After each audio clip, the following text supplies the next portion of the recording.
이제 룻기의 마지막 데모 한 장을 앞두고 다음 주 설교 앞두고 이제 끝부분을 계속 이어가고 있는데요. 생각해보면 좀 아쉽다는 마음이 좀 들어요. 지나고 나면 이 3개월 정도 지나오면서 룻기를 이렇게 이어서 설교를 하면 다시 또 한 번 이렇게 할 기회는 아마 없을 거거든요. 한 책을 이렇게 띈다는 건. 근데 충분히 이 룻기에 담겨져 있는 하나님의 사랑 이야기가 우리 성도님들에게 잘 전달됐을까 하는 생각을 늘 하죠. 하면 지나고 나면 아쉽고 이 부분이 더 있었을 텐데 이걸 조금 더 잘 풀어서 나눠드렸으면 좋았을 텐데 하는 그런 아쉬움이 많이 남습니다. 그래도 어떡하겠어요. 이제 책은 또 띄는 자리로 왔으니까 오늘 거의 마지막 부분에 이르게 되었는데요. 룻기를 우리가 읽어보면 이렇게 천천히 좀 읽어갔을 때 그 구조가 눈에 들어오는 건 뭐냐면, 룻기라고 하는 책 제목이 전면에 룻이라고 하는 이방 여인, 그것도 참 귀중하죠. 그런데 이 룻기의 시작도 끝도 사실은 나오미라고 하는 숨겨진 여인이 룻기의 또 하나의 주인공이라고 하는 사실을 우리는 배우게 됩니다. 룻기의 서막이 열릴 때 등장하는 건 룻이 아니고 나오미죠. 나오미를 중심으로 한 또 일 가족이 나옵니다.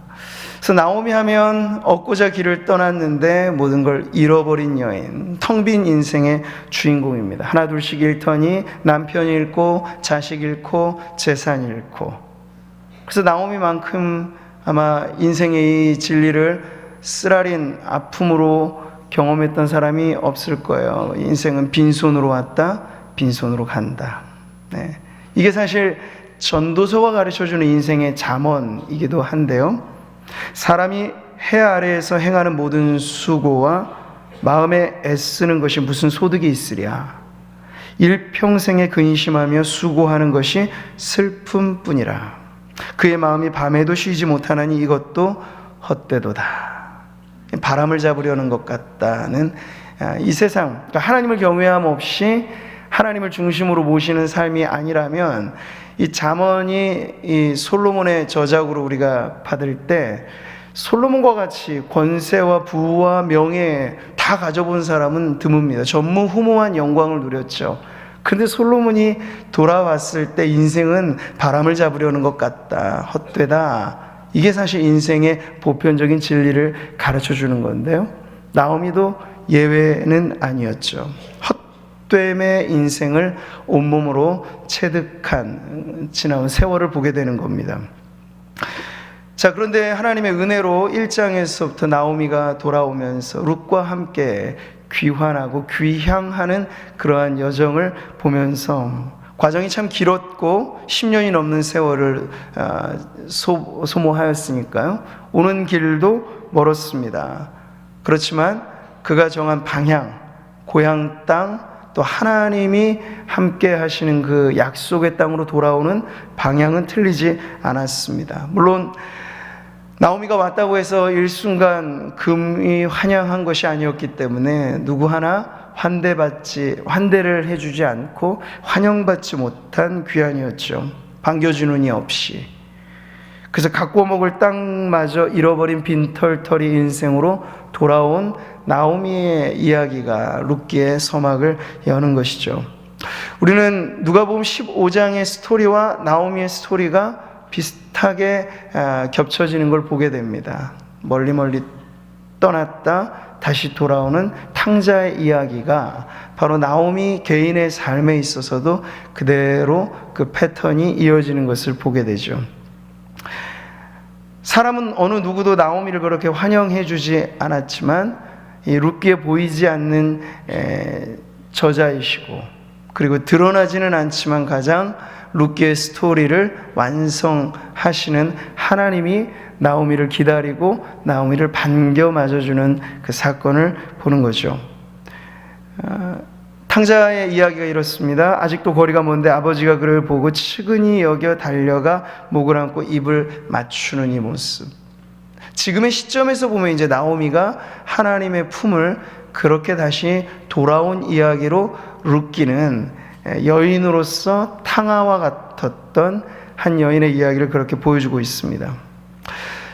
자, 보아스와 룻의 만남과 결정적인 결혼에 고울인을 하게 되고 아이를 놓게 되는 우리 이전까지의 상황을 통해서 이제 축복의 열매가 계속 맺어지게 되는 걸 보는데요. 그 축복의 열매의 수혜자가 다름 아닌 나오미라고 하는 사실을 우리는 보게 됩니다. 이제 나오미는 비운의 여주인공이 아니라 역전 인생의 주인공이 되어지게 되는 것이죠.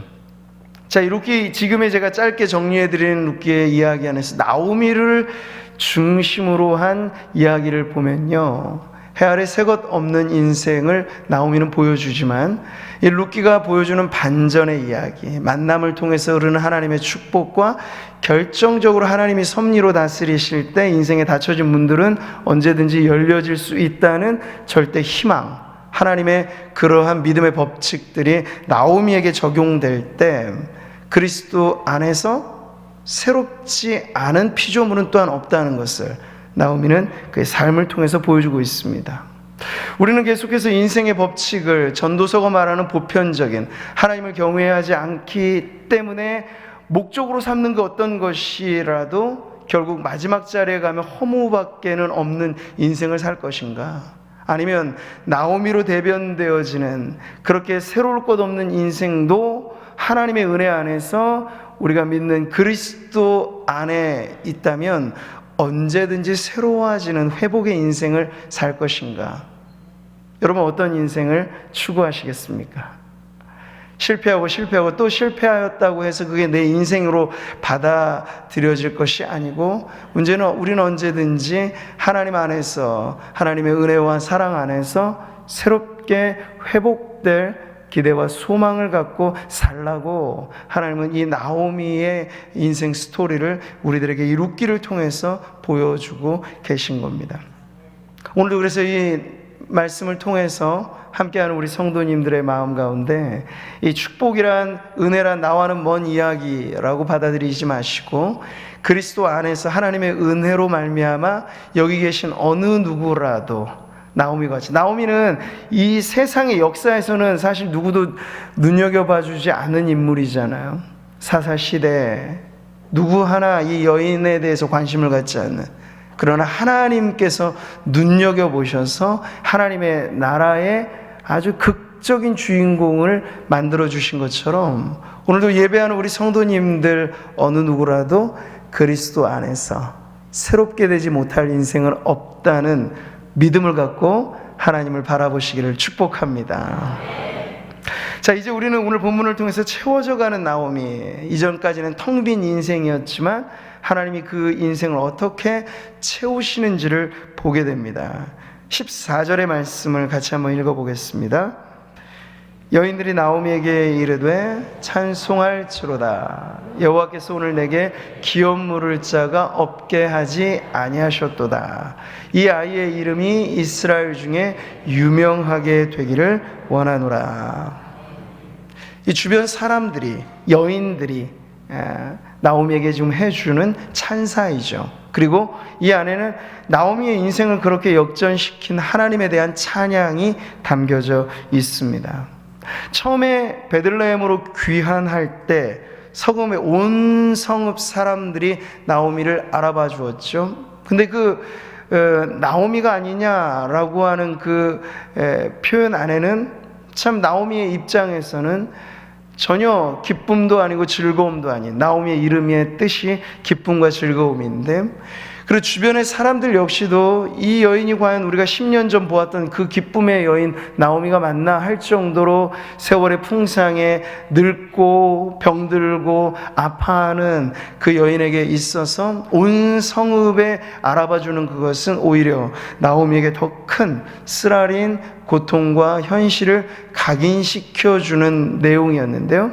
지금 역전이 되다 보니 주변의 많은 사람들의 이 외침이 이제는 나오미에게 다시 한번 새로운 희망과 기쁨을 안겨다 주는 그러한 소식이 된 것이죠.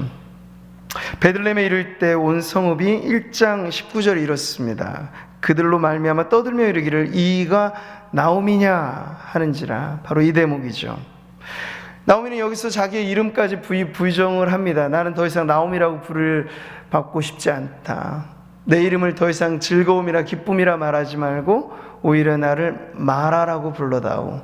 나는 괴로움이고 쓴 인생의 전형이라고 그렇게 말합니다. 근데 이 나오미는 그렇게 말하면서 이는 전능자가 나를 심히 괴롭게 하셨다고 자기의 고통의 원인을 하나님에게 둘 정도로 영적인 깊은 침체를, 그 늪을 헤어나오지 못하는 그런 상황이었습니다. 그런데 이제 룻기가 아름답게 대단원의 막을 내리는 장면에서 하나님에게 대해서 가졌던 그 실망감, 하나님이 어찌 나에게 이러실 수 있는가, 우리가 찬양하기로는 하나님 한 번도 나를 실망시키신 적 없으시다고 고백하는 것, 이게 매일의 고백이면 좋겠지만요, 솔직한 우리의 심정은 하나님 어찌하여 이러십니까? 그럴 때가 많다고요. 시편도 그렇습니다. 하나님 어찌하여 이런 고백들이 얼마나 많은지 몰라요.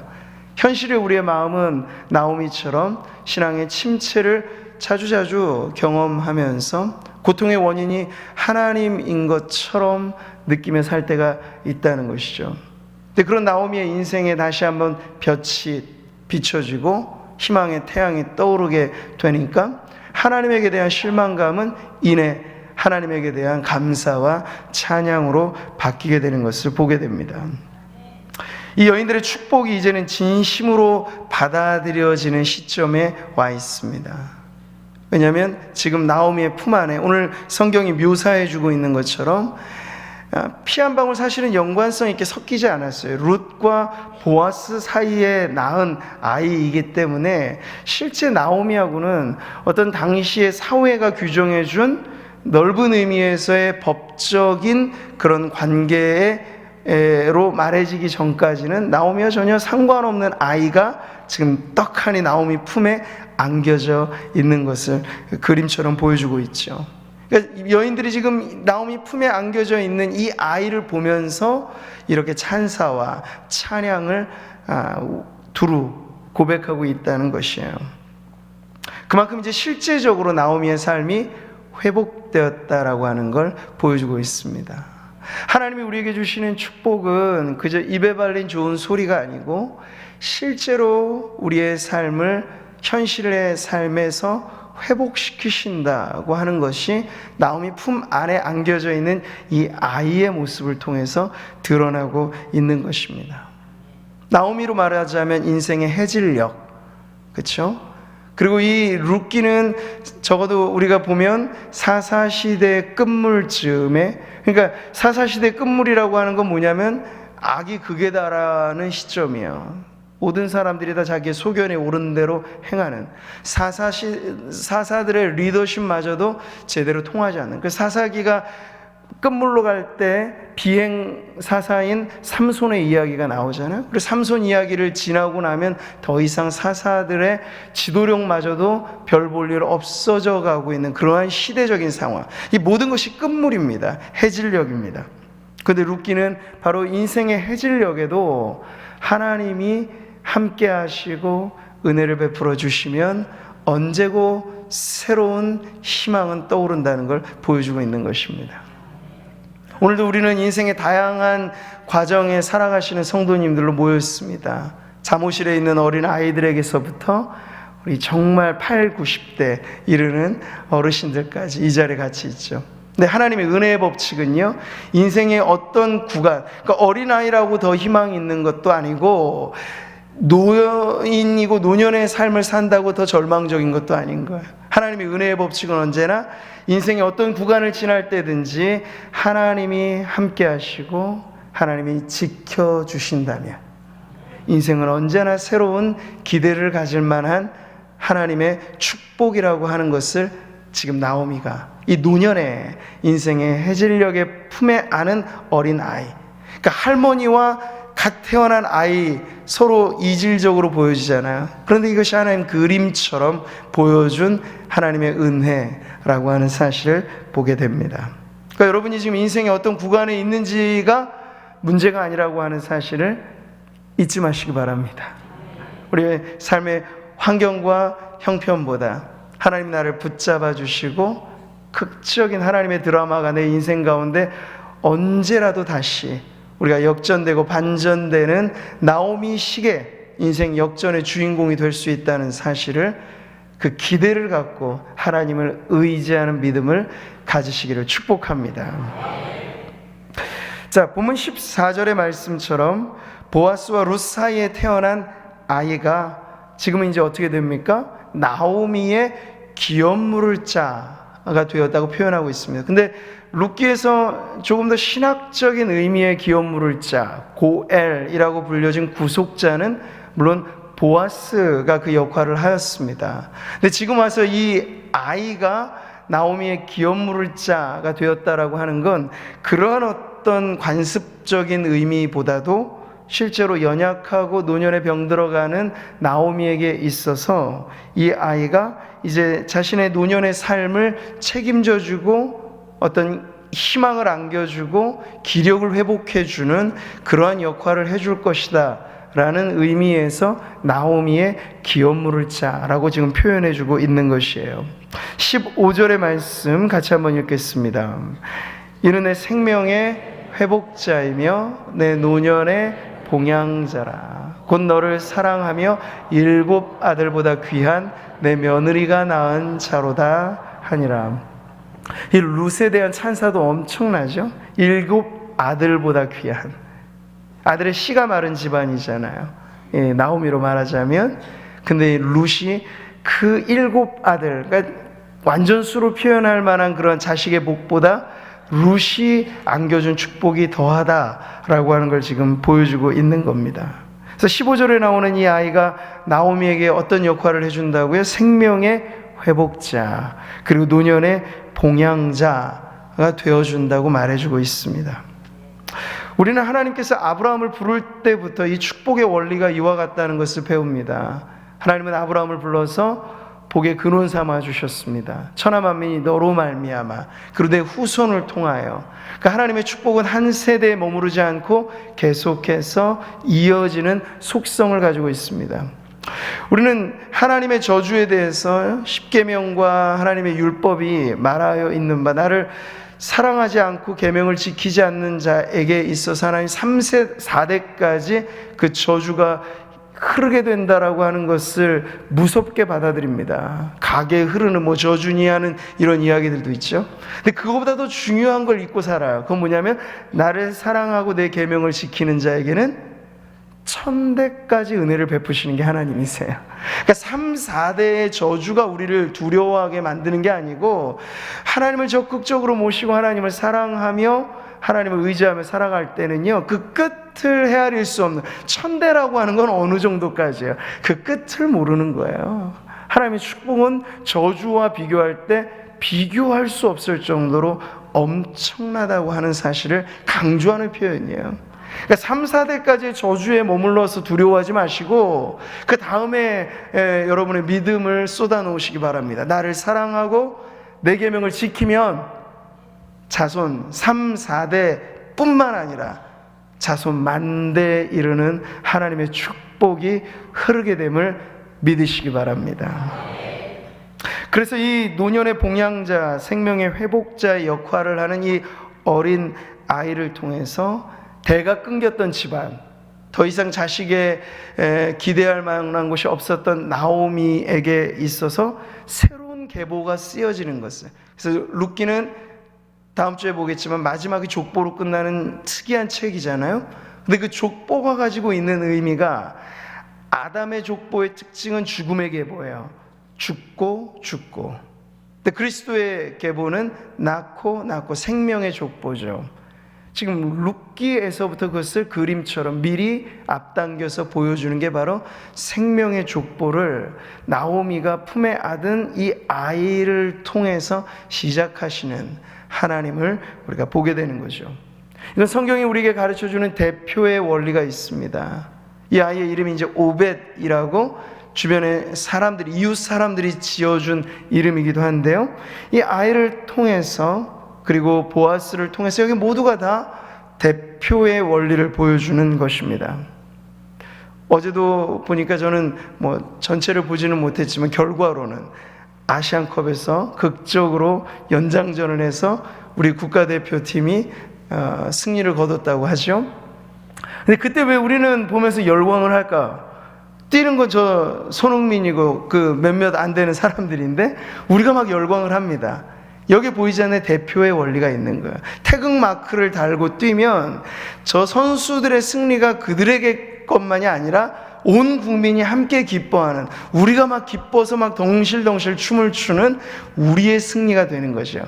이게 대표의 원리라는 거예요. 마찬가지로 우리는 예수 그리스도께서 이루신 승리가 바로 믿음으로 인하여 그리스도가 우리의 구주가 될 때 그분의 승리가 끝이 아니고 그것이 나의 승리가 된다는 거죠. 우리의 승리로 간주된다는 것입니다. 우리는 한 사람 아담의 범죄로 인하여 온 인류가 동의하지 않아도 죄라고 하는 유전인자가 마치 영적인 DNA가 대물림되는 그러한 비극을 온 인류가 안고 살았다고 말하였습니다. 근데 또 한 사람의 대표자가 이 땅에 오셨어요. 바로 예수 그리스도이죠. 그분의 승리는 이제 온 민족, 온 인류가 그리스도 안에 거하게 되면 다시 새로운 생명과 구원을 누릴 수 있는 또 한 분의 대표자가 되셨다라는 겁니다. 성경은 그래서 이 원리를 이렇게 설명합니다. 한 사람이 순종하지 아니함으로 많은 사람이 죄인 된 것 같이 한 사람이 순종하심으로 많은 사람이 의인이 되리라. 이게 대표의 원리예요. 고린도전서는 아담 안에서 모든 사람이 죽은 것 같이 그리스도 안에서 모든 사람이 삶을 얻으리라. 그 말씀하고 있습니다. 고대의 전쟁도 이러했어요. 군사들이 서로 대결을 하고 우리가 골리앗의 이야기를 통해서 알 수 있잖아요. 양 진영의 대표자가 나와요. 그래서 서로가 맞붙어서 싸워서 그 상대편 장수가 지게 되면요, 전체의 승패가 결정되게 되는 거죠.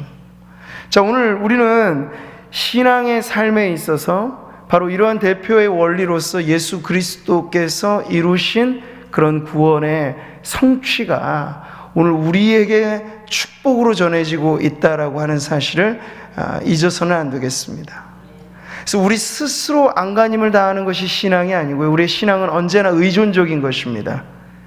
나오미가 오벳이라고 하는 아이를 의존하여서 그 노년의 봉양을 받고 그 노년의 생명을 회복되어지는 은혜를 누렸던 것처럼 우리는 우리에게 있어서 마치 오벳과 같이 우리가 누릴 수 없었던 회복, 우리가 받을 수 없었던 그러한 축복을 우리에게 안겨주시는 한 아이로 이 땅에 태어나신 예수 그리스도 안에서 이 모든 좋은 선물을 받게 된 것입니다.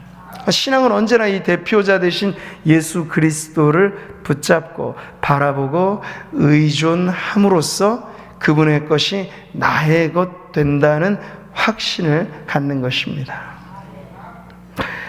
자, 룻의 인애와 충성. 그러니까 이 룻기는 다 저마다 그런 대표의 원리가 곳곳에 스며 있는 거예요. 룻이 잘한 것이 룻으로 끝난 게 아니라 나오미에게 먹을 것을 가져다 주고, 보아스가 잘한 것이 보아스로 끝나는 것이 아니라 룻의 운명을 바꾸어 주고, 이 오벳이라고 하는 아이의 출생도 마찬가지로 나오미의 인생을 역전시키고. 자, 우리는 인생의 어떠한 삶을 살아가는지를 이를 통해서 보게 되죠. 대부분의 많은 사람들은 타인의 행복을 갈취합니다. 파괴합니다. 이것이 세상에 보는 많은 사람들의 삶이죠. 그런데 하나님이 축복의 통로로 삼으시는 하나님의 백성들은 오히려 타인의 불행을 행복으로 바꾸어주는 위로와 회복자. 이 오벳이라고 하는 이름이 가지고 있는 뜻이 그래서 너무나 귀한 거예요. 종이라고 하는 의미를 갖고 있는데 나오미에게 있어서는 바로 회복자요 봉양자로서 축복의 연결고리가 되는 역할을 지금 이 아이가 해주고 있는 거죠. 하나님의 말씀을 통해서 우리에게 기대하시는 바는 너무나 확실합니다. 그리스도로 인하여서 우리 안에 끊어진 축복이 전해졌을 때 이제 우리 안에 그게 머무르라고 하는 것이 하나님의 뜻이 아니고 우리를 통하여 그 축복이 흘러가기를, 가정으로 말하자면 다음 세대로 흘러가는 것이고요, 지역으로 말하자면 우리 교회에 주신 믿음의 유산이 이 지역을 살리는 것으로 흘러가는 것. 그러니까 하나님의 축복은 언제나 머무르지 않고 흘러갑니다. 우리는 그 흘러보내는 축복의 통로로서 살아야 하겠습니다. 머무르고 가두려고 애쓰지 마시고 언제나 흘려보내는 인생이 복되다는 사실을 기억하시기 바랍니다. 야곱이 태어날 때는 움켜쥐고 태어났지만 그의 인생의 마지막은 축복의 손을 펼쳤던 것처럼 우리의 신앙도 점점 더 완숙해지는 과정으로 가면 갈수록 손을 펴고 축복하는 인생이 되어야겠습니다. 사람들이 우리를 만날 때 당신으로 인하여 내 인생이 회복되었습니다 말할 수 있다면, 누군가 말한 것처럼 성도들이란 다른 말로 작은 예수로 살아가는 존재들인데, 바로 그렇게 우리가 이 세상에 전해주는 축복의 통로된 삶을 살아가시기를 소망합니다. 자, 본문에 나오는 이 여인들의 축복이 나오미가 누리게 된 축복이 될 때 이 여인들의 찬양이 바로 하나님을 향하게 되죠. 처음에 나오미는 원망했던 그 이름, 전능자가 나를 괴롭게 하셨다 말하였는데, 이제 여인들에 의해서 그것이 다시 교정됩니다. 아닙니다. 당신의 인생이 복을 받은 까닭은 하나님이 당신과 함께 하셨기 때문입니다. 주변 사람들이 그렇게 말해주는 거예요. 그러니까 나오미가 심령에 삶의 환경이 무너진 것만이 문제가 아니었고, 영적인 침체의 늪에 빠졌던 나오미가 이제는 온전히 회복된 거예요. 아, 하나님 한 번도 나를 실망시키지 않으셨다. 지나온 모든 세월 돌아보면 내가 그때 원망했지만 지금 다시 생각해보니 이 또한 은혜로다 고백하는 그런 나오미의 영적인 회복의 모습을 보여주고 있습니다. 우리는 하나님의 뜻과 섭리 가운데 당하는 고난과 내 죄로 인하여 자초한 불행을 구분해야 합니다. 그랬을 때 하나님의 뜻과 섭리 가운데 당한 고난은 그 고난을 무사히 통과하면 감사와 찬양으로 끝을 맺고, 반대로 우리의 죄가 자초한 불행은 언제나 그 과정뿐만 아니라 지나고 날 때 불평과 불만으로 끝을 맺는 것을 보게 됩니다. 그러니까 우리의 고난마저도 유익이라고 말할 수 있는 것은 이것을 통해서 하나님에게 대한 더 깊은 신뢰와 찬양으로 영광을 돌리게 될 때 그 고난이 숨겨진, 누군가는 그렇게 말합니다. 위장된 은혜라고. 고통은, 고난은, 하나님의 섭리 가운데 당하는 고난이 바로 그렇게 우리에게 찾아오는 변장된 은혜라고 말할 수 있습니다. 지금 우리의 삶을 붙들고 있는 아픔과 고통이 그 자체로만 보여진다면 믿음의 눈을 가지고 보시기를 바랍니다. 숨겨진, 그리고 하나님께서 그 고통의 터널을 통과했을 때 오히려 이전보다 더 깊은 찬양으로 그렇게 하나님께 영광 돌리게 하실 때 우리 역시도 고난당함이 내게 유익이라고 말하는 더 깊은 신뢰와 성숙의 자리로 나아가게 될 줄 믿습니다. 자, 16절, 17절, 이제 오벳에게 룻기는 지금 우리의 시선을 고정시키는데요. 자, 여기 지금 손자이죠. 법정적 관계에서 기업 물음의 원리를 통해서 손자의 양육자가 된 나오미의 모습을 보여줍니다. 그래서 여인들의 축복을 통해서 품에 안긴 이 손자의 모습, 아주 구체적인 축복의 내용을 보여주고 있죠. 자, 축복의 원리가 바로 이와 같이 전가되고 대표를 통하여 성취된 것을 우리가 배우게 되었는데요. 룻의 아들이 기업 물을 자로서 엘리멜렉의 뒤를 이어주고 또 나오미의 아들처럼 간주되는, 그렇게 여겨지게 되는 이 모습을 보게 되는 거죠. 그래서 룻과 보아스 사이에 태어난 아이인데 이렇게 말하여지는 것이요. 17절 말씀 보시면 같이 읽겠습니다. 나오미에게 아들이 태어났다. 이게 무슨 말인가요? 어떻게 나오미가 아들을 놓아요? 그렇게 간주된다는 거죠. 보아스와 룻의 아들인데 이것이 나오미 품에 안겨질 때 마치 나오미의 자식처럼 대를 이어주는 그러한 축복의 열매가 된 것이죠. 앞서 말씀드린 것처럼 예수님의 승리가 나의 승리가 되는 원리가 바로 룻기에서 보여주는 핵심적인 진리 중에 하나입니다. 고린도전서는 이렇게 말합니다. 예수는 하나님으로부터 나와서 우리에게 무엇이 되셨다고요? 지혜와 의로움과 거룩함과 구원함이 되셨다. 이 모든 것이잖아요. 구원의 총체이죠. 지혜와 의로움과 거룩함과 구원함.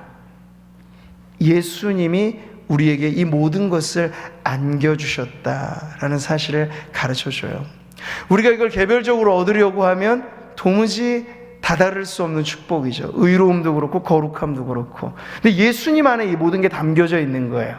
그러니까 우리는 예수님을 믿기만 하면 예수님이 우리에게 이 모든 것을 축복의 선물로 전해 주신다는 거예요.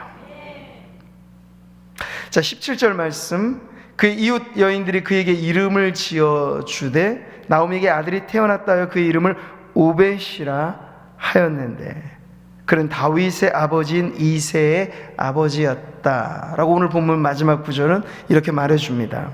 특이하죠? 이웃 여인들이 지어준 이름이에요. 할머니도 아니고 아버지도 아니고 이웃 여인들이. 그러니까 어쨌든 이 오벳이라고 하는 아이가 그런 의미에서 대단히 특별한 존재라는 걸 부각시키는 거죠. 자, 그 뜻은 종입니다. 종인데 이 오벳이라고 하는 아이가 앞서 나오미와의 관계에 있어서는 어떠한 종됨의 역할을 해준다고요? 봉양자로서, 회복자로서의 역할을 감당해 주는 거죠. 그래서 오벳이라고 하는 아이는 끊겨진 관계를 연결시켜주는 다리 역할을 하는 아이이기도 합니다. 전대와 후대를 이어주는 역할을 하는 것이죠. 그리고 종으로서 오벳이 감당하는 섬김이라고 하는 건 뭐냐면 룻과 나오미 사이를 연결시켜 주는 거예요. 그리고 보아스와 이세 사이를 연결시켜 주는 거죠. 이 가녀리고 연약해 보이는 한 아이가 엄청난 역할을 감당해 준다는 걸 보여주는 거예요. 자, 이름으로써 이제 룻기가 사사 시대에 쓰여진 그러한 책이긴 하지만 룻기가 바라보는 전망은 어디냐면 다윗의 영광스러운 왕정국가 시대 비전을 이 룻기가 끝으로 보여주고 있는 거예요. 근데 그게 누구로부터 구체적으로 시작됐냐면 오벳이라고 하는 어린 아이의 출생으로부터. 이게 기막힌 원리죠. 이사야서에서도 예수 그리스도의 탄생에 대해서 한 아이가 우리에게 낳고 한 아이를 우리에게 주셨는데 그 이름이 기묘자라 모사라 전능하신 하나님이라 영존하시는 아버지라. 그 한 아이는 지극히 여리고 작아 보이지만 바로 그 아이로부터 하나님의 축복이 시작될 때 바로 그리스도라 불려지는 메시아의 탄생이 우리에게 이와 같은 축복을 줄 것이다 라고 하는 걸 구약의 모든 책들은 사실 그걸 그림자로 보여주는데 룻기 역시도 오벳을 통해서 그것을 우리들에게 가르쳐주고 있는 것이죠. 자, 오늘 저는 끝으로 이것이 하나님 나라의 축복의 원리라고 하는 것을 말씀드리고 싶습니다. 세상은 행복을 나누지 않고 자신의 소유로 가둬둡니다. 그렇기 때문에 부패하죠. 많이 얻으면 더 부패하는 까닭은 자기 것으로 가둬두기 때문에 그래요. 권력이라고 하는 건 올라가면 올라갈수록, 그래서 절대 권력은 절대적으로 부패한다는 원칙이 어느 누구에게나 제외되지 않는 걸 우리는 보게 됩니다. 이게 세상의 모습이에요. 근데 왜 그런 비극이 일어날까요? 물질도 명예도 권력도 다 자기의 것으로 가둬두기 때문입니다. 자, 돈이라고 하는 것 자체가 문제가 아니에요. 중립적인 겁니다. 명예도 권력도 마찬가지입니다. 이것이 누구에게 쓰여지느냐에 따라서 틀려지는 것인데요, 하나님 나라의 축복의 원리는 이 모든 것들이 나누고 베풀고 다른 누군가의 회복과 은혜를 위해서 연결고리가 되어지는 쪽으로 쓰여지게 될 때 하나님께서는 이 모든 것을 재료로 해서 아름다운 역사를 이루어 가신다 하는 사실을 배우게 되죠. 그래서 우리는 돈 자체를 기피한다거나 명예 자체를 너무 부정적으로 생각할 것이 아니라 과연 이 모든 것들을 우리가 내게 가두어두고 있는가, 그것이 아니라 섬김으로, 종이라고 불렸던 오벳과 같이 우리가 섬김의 재료로 돈을 쓰고 섬김의 재료로 권력을 사용하고 섬김의 재료로 우리의 이름을 사용하는가에 따라서 전혀 다르게 사용될 수 있다는 것을 보여줍니다.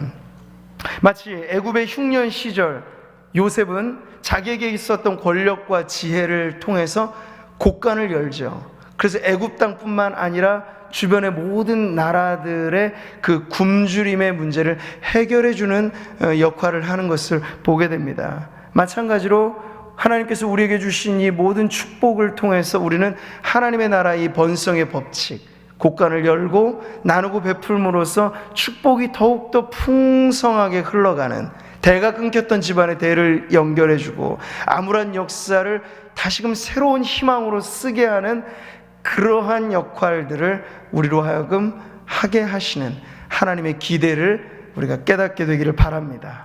하나님 나라의 백성으로 살아갈 때 오벳이 보여주었던 것처럼 우리는 그런 축복의 연결고리가 되는 사명자로 살아가야 할 줄 믿습니다. 사랑하는 성도 여러분, 룻기의 시작과 이제 마무리 시점에서 우리는 나오미의 회복의 모습을 보았습니다. 텅 빈 인생을 채우는 하나님의 사랑 이야기가 사실 룻기의 아주 중요한 주제였습니다. 우리는 이것을 통해서 나오미의 하나님을 발견하게 되는 거야. 룻의 하나님을, 보아스의 하나님을. 근데 이 나오미라고 하는 여인에게 우리가 집중할 때 더욱더 우리에게 은혜가 되는 까닭은 대부분 이 땅을 살아가는 인생들이 나오미에게 우리의 삶을 이입할 때 그의 인생이 나의 인생과 같이 여겨지게 되는 게 우리의 경험이기 때문입니다. 우리도 얻고자 하나 잃는 것이 많고, 쌓고자 하나 허물어지는 것이 많고, 우리의 인생의 희망을 노래하고 싶지만 절망에 더 가까운 삶을 살아가게 되는 것이 우리의 고백이라면 오늘 나오미의 하나님을 보시기 바랍니다. 그의 인생의 노년에도 얼마든지 그 가슴에 품에 안긴 생명 덩어리, 축복 덩어리를 안겨주시는 하나님이 바로 우리의 하나님 되심을 고백하는 저와 여러분 되시기를 바랍니다. 성경에는 이런 인물들이 많아요. 주연들로만 우리가 기억하는, 우리는 아브라함과 사라만을 보지만 그 시대에 살았던 그 후미진 곳에 가려진 한 여인 하갈에게 있어서도 하나님은 은혜를 베푸십니다. 하갈의 하나님도 있다는 사실이에요. 성경 창세기 16장 13절에 이런 말씀이 있죠. 같이 한번 읽겠습니다. 하갈이 자기에게 이르신 여호와의 이름을 나를 살피시는 하나님이라 하였으니 이는 내가 어떻게 여기서 나를 살피시는 하나님을 배웠는고 함이라. 네. 물론 우리는 구속의 드라마, 이 역사가 아브라함과 사라를 통해, 이삭을 통해, 야곱을 통해 흐르는 것은 알죠. 그러나 하나님은, 긍휼의 풍성한 하나님은 그 사이사이에도 우리는 눈여겨보지 않는 천하디 천한 여종에 있어서도 하나님의 긍휼과 자비를 베풀어 주셔서 하갈이 하나님을 나의 하나님이라고까지 고백할 수 있게 하신 하나님이에요. 그래서 그 지명이 이스마엘을 놓기 전에 만삭이 되어서 여종에게 내쫓김 당하였던 이 여인이 마실 물 없고 죽을 것 같았던 그 고통의 자리에서 하나님이 이렇게 고백하잖아요. 부엘라 헤로이라고 하는 지명, 그 우물을 하갈이 말하는 거예요. 그 뜻이 뭡니까? 나를 살피시는 살아계신 하나님의 우물이라는 뜻이에요. 하갈이 발견한 하나님이 이런 분입니다. 자, 그러니 성경을 우리가 읽어낼 때 룻만 아니라, 보아스만 아니라 바로 이 나오미의 시선에서 버려진 인생을 회복시키는 하나님의 축복을 발견한다면 우리 중 어느 누구도 소외당하는 이는 없는, 우리는 이 시대, 이 세상이 인간 소외의 그런 고통으로 가득 찬 세상을 살고 있습니다. 그러나 누구든지 그리스도께로 나오면 어느 누구도 소외당하지 않고 나오미의 하나님이 되셨듯이 오늘 나의 하나님이 되셔서 인생 노년에, 인생 절망에 새로운 희망과 회복을 일으키시는 하나님을 발견하게 될 줄 믿습니다. 오늘 이 말씀을 통해서 우리에게도 결핍과 비어지는 인생의 많은 쓰라린 고통 속에, 그래서 우리 스스로도 나를 나오미라고 말하지 말고 마라라고 불러다오 고백하고 싶을 만한 인생의 많은 고통 속에 살아가는 성도들이 이 자리에 계시다면 오늘 나오미의 하나님을 통해서 다시 한번 희망을 꿈꾸시기 바라고, 그 희망이 멀리 있지 않아요. 그리스도 안에 이 모든 축복이 담겨져 있음을 믿으셔서 그 믿음으로 오늘 다시 한번 새로운 희망으로 기쁨의 노래를 부르게 되시는 우리 모든 성도님들 되시기를 주님의 이름으로 축복합니다. 다시 채워진 인생을 살아가십시오. 한 주간을 징검다리로 우리가 예배하는 이 수요일 이후에 오늘 이 자리에 이르기까지 주중에 어두운 그늘이 드리워져 있으셨다면 오늘 다시 예배하면서 나오미의 하나님, 나의 하나님됨을 고백할 때 남은 한 주간 다시 한번 희망의 노래를 부르며 하나님을 찬양하는 우리 모든 성도님들 되시기를 주님의 이름으로 축복합니다. 할렐루야.